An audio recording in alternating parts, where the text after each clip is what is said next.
बिस्मिल्लाहिर्रहमानिर्रहीम। मोअज़्ज़ज़ नाज़िरीन सामीन, अस्सलामु अलैकुम।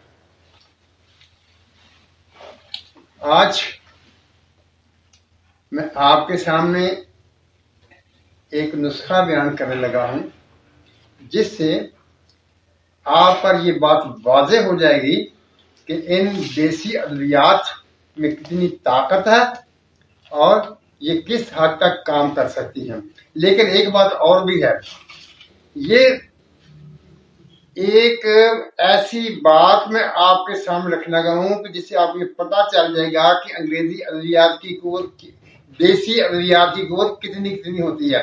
लेकिन इसमें एक राज है जिसके बारे में आप मुझे कमेंट्स में बताएंगे कि वहां क्या हो सकता है, क्या किया जा सकता है। बात यह है कि आप ऐसे करेंगे कि आप खुश्क आम ले लेंगे, उनमें से उनकी हड्डी निकाल देंगे, बाकी छिलके ले लेंगे और रात को उन्हें कुछ गीला करके कुछ पानी का उसे तड़का देकर उसे रख देंगे ताकि सुबह तक वो नरम हो जाए।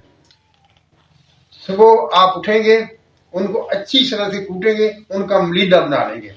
जब मलीदा बना लेंगे तो आपने उसमें 1 तोला शंगरफ की डली, उसका वजन करके, अंदाजा नहीं वजन करके उसे उसमें रख देना है। रहकर उस गोले के दरमियान जाकर गोले को अच्छी तरह से बराबर करेंगे, बराबर करके और एक कूजे में रख कर, कूजा ये जरूरी नहीं कि बिल्कुल फिट हो, थोड़ा सा लूज भी हो तो चलेगा, उस कूजे में रखकर उस कूजे को गिल हिकमत करेंगे और रख देंगे, कुछ खुशक हो जाएगा। और शाम को, रात को 20 किलो 25 किलो 1 मन तक ओपले लेकर उनके दरमियान में रखकर बढ़के ही आग ले लेंगे। जब सुबह आग ठंडी हो जाएगी उसे निकालें और उस गोले को तोड़कर उसमें से शंगरफ निकाल लें। अब उस शंगरफ का क्या बना होगा, उसका वजन कर लें। एक रत्ती भी कम नहीं होगी, लेकिन वो उसी तरह खाम की खाम होगी, कच्ची कच्ची होगी, बनेगी भी नहीं। यानी आपने उसे 20 किलो से लेकर 1 मन तक की आग दी, जिसमें वो आग में पड़ी रही, लेकिन जब उसको आपने निकाला तो बनी भी नहीं, कच्ची थी, उसी तरह से कच्ची ही रहेगी, लेकिन उड़ी भी नहीं। ये कैसा कमाल है। इस कदर आग में से शंगरफ, जिसमें पारा और गंधक है, या तो जल जाती या उड़ जाती, ना वो जली है ना वो उड़ी है, बावजन एक रत्ती भी वजन कम नहीं होगा। करके देख लीजिए। इसमें राज क्या है। आप दाब बनाते हैं, उस दाब में से पारा निकल जाता है या शंगरफ जल जाती है, वजन कम हो जाता है। लेकिन ये आपके पास एक ऐसी बनी बनाई दाब आ गई जो ना तो पारे को उड़ने देती है ना गंधक को जलने देती है, जो मैंने आपके सामने बयान कर दिया। और ये मैंने खुद किया हुआ, मेरे तजर्बे में है। 20 किलो तक आग मैंने खुद दी है इसे। इसमें शंगरफ नहीं उड़ती।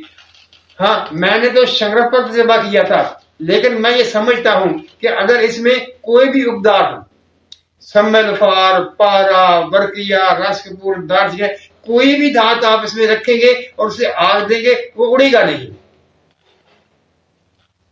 अब एक चीज आपके पास आ गई कि आपको ऐसी एक मुकम्मल दाब मिल गई जिसमें पारा उड़ता नहीं, गंधक को आग नहीं लगती। अब आपने क्या सोचना है, आपने ये सोचना है जो शंगरफ इसमें इतनी देर पड़ी रही उसके साथ क्या किया जाए। ये आप कमेंट से मुझे बताएंगे, मैं बताऊंगा।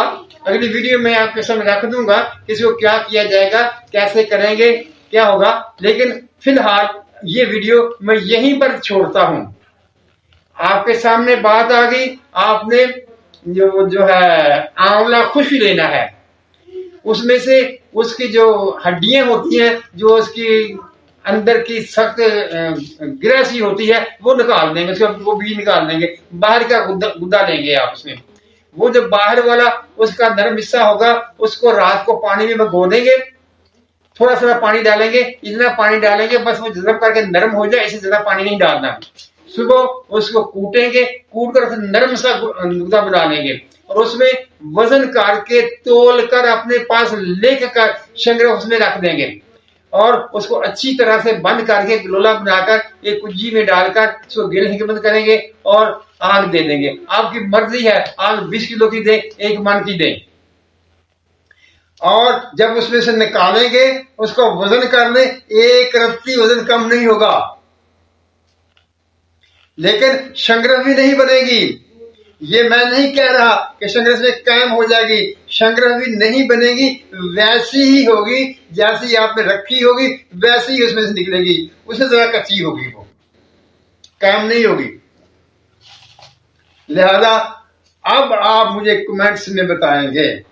आप जानते हैं मैं आप सबके कमेंट्स पढ़ता हूं और जवाब भी देता हूं। जो जवाब देने वाला होता है उसको मैं जवाब देता हूं और जो जवाब देने वाला नहीं होता उसमें मैं ये जाहिर कर देता हूं कि मैंने आपका कमेंट्स पढ़ लिया है।